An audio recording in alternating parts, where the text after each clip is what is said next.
देखिए, अगर हम हिंदू पंचांग की बात करें तो ये हिंदू पंचांग के अनुसार वर्ष का 7वां महीना है। चैत्र, वैशाख, ज्येष्ठ, आषाढ़, श्रावण, भाद्रपद, इसके बाद आश्विन 7वां महीना है। इस महीने को देवताओं के लिए और पितरों के लिए, दोनों के लिए महत्वपूर्ण माना जाता है।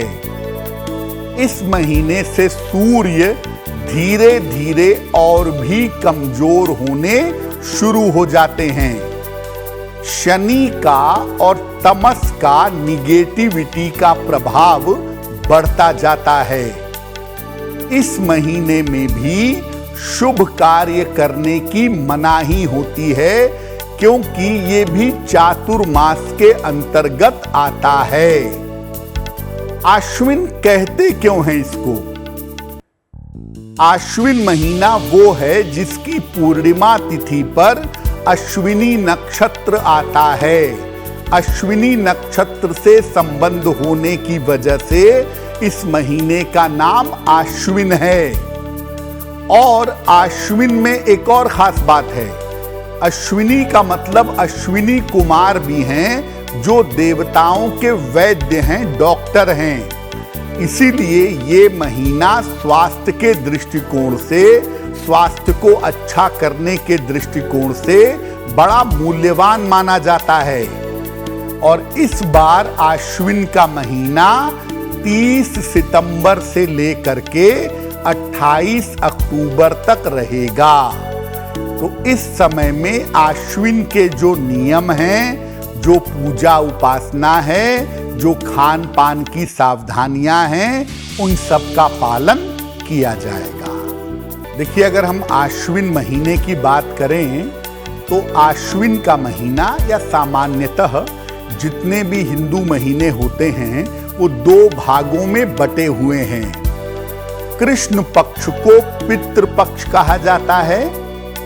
इसमें पूर्वजों की आत्मा की शांति के लिए प्रार्थना की जाती है। और शुक्ल पक्ष को देव पक्ष कहा जाता है। शुक्ल पक्ष में शारदीय नवरात्रि मनाई जाती है। इसे शारदीय नवरात्रि कहते हैं। और ये नवरात्रि शक्ति प्राप्त करने की नवरात्रि मानी जाती है। इस तरीके से इस महीने में आप अपने पितरों की उपासना करके पूर्वजों का आशीर्वाद पाते हैं और देवी की कृपा भी प्राप्त करते हैं। देवी की कृपा भी आपको मिल जाती है। यानी इस महीने में आपको मुख्यतः पहले पूजा करनी है अपने पूर्वजों की, अपने पितरों की, और उनकी कृपा प्राप्त करने के बाद आपको नवरात्रि में पूजा करनी है देवी की, और शक्ति की उपासना आपको करनी है। तो आश्विन महीने के देवी देवता की बात करें तो आश्विन महीने में पितरों की पूजा होती है, देवी की पूजा होती है, और दशहरे के दिन भगवान राम की पूजा होती है। तो मुख्य रूप से इन्हीं देवी देवताओं की उपासना आश्विन के महीने में की जाती है। देखिए, हिंदू पंचांग के जो महीने हैं वो नक्षत्रों पर और आयुर्वेद के विज्ञान पर आधारित हैं। इसीलिए हर महीने के नियम बताए गए, खान पान के भी और बाकी चीजों की भी। आश्विन के महीने में खान पान में किन बातों का ध्यान रखें? इस महीने में दूध का प्रयोग वर्जित है। आश्विन के महीने में दूध मत पीजिए, क्योंकि इससे गैस्ट्रिक ट्रबल या पेट की दिक्कतें हो सकती हैं। जहां तक संभव हो आश्विन के महीने में करेला भी मत खाइए। इस महीने में शरीर को ढक करके रखिए, क्योंकि मच्छरों की वजह से आप बीमार हो सकते हैं। धूप में घूमने से बचिए, क्योंकि इस समय बुखार होने की या इन्फेक्शन की बीमारियां होने की संभावनाएं ज्यादा होती हैं। इस महीने से हल्के गुनगुने पानी से आप स्नान कर सकते हैं। त्वचा की और इन्फेक्शन वाली बीमारियों से इस महीने में बचने का प्रयास करना चाहिए।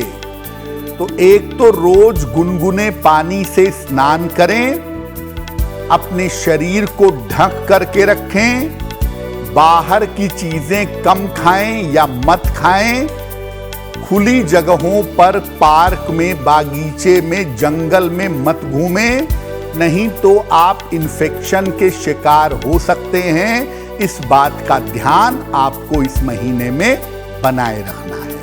बुखार होने की या इन्फेक्शन की बीमारियां होने की संभावनाएं ज्यादा होती हैं। इस महीने से हल्के गुनगुने पानी से आप स्नान कर सकते हैं।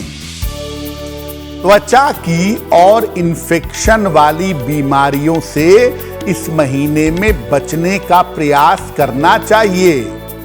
तो एक तो रोज गुनगुने पानी से स्नान करें, अपने शरीर को ढक करके रखें, बाहर की चीजें कम खाएं या मत खाएं, खुली जगहों पर पार्क में, बागीचे में, जंगल में मत घूमें, नहीं तो आप इन्फेक्शन के शिकार हो सकते हैं। इस बात का ध्यान आपको इस महीने में बनाए रखना है। देखिए, आश्विन के महीने में एक तो आपको बताया कि पहले 15 दिनों तक पितरों की उपासना होगी और अगले 15 दिनों में देवी की और भगवान राम की उपासना होगी। इस महीने में सूर्य की उपासना भी लाभकारी होती है। आश्विन के महीने में सूर्य की किरणें बहुत तीखी नहीं होती, थोड़ी सॉफ्ट होती हैं, तो जब वो आपके शरीर पर आती हैं तो आपको नुकसान नहीं पहुंचाती हैं। इसके अलावा कृष्ण पक्ष में सूर्य की उपासना तो आप पूरे महीने में करेंगे। कृष्ण पक्ष में आप अपने पितरों की उपासना करेंगे, उनके लिए दान करेंगे, उन्हें श्रद्धा सुमन अर्पित करेंगे। शुक्ल पक्ष में देवी की उपासना करेंगे और देवी की उपासना में सप्तशती का पाठ, दुर्गा सप्तशती का पाठ अगर आप कर सकें तो और भी अच्छा होगा। इस पूरे महीने में पौधे अगर आप लगाएं, पवित्र पौधे लगाएं, जैसे बरगद का, पीपल का, बेल का, तुलसी का, ये तमाम पौधे लगाना भी इस महीने में शुभ होगा।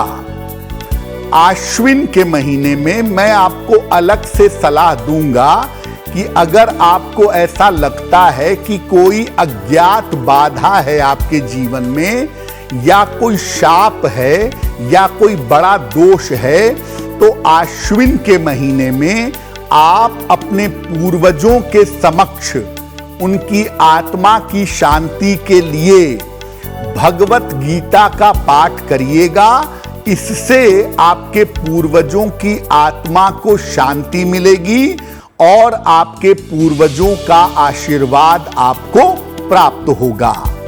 तो आश्विन के महीने में आप पूर्वजों की उपासना, देवी की, भगवान राम की उपासना करेंगे, साथ ही साथ सूर्य देव की उपासना भी करेंगे और अपने पितरों के लिए, पूर्वजों के लिए भगवत गीता का पाठ करेंगे तो बहुत ज्यादा बेहतर होगा। देखिए, पूरे साल भर में आश्विन का मौका या आश्विन का महीना एकमात्र ऐसा महीना है जिस महीने में आपके पितरों की, आपके पूर्वजों की कृपा आपको मिल सकती है।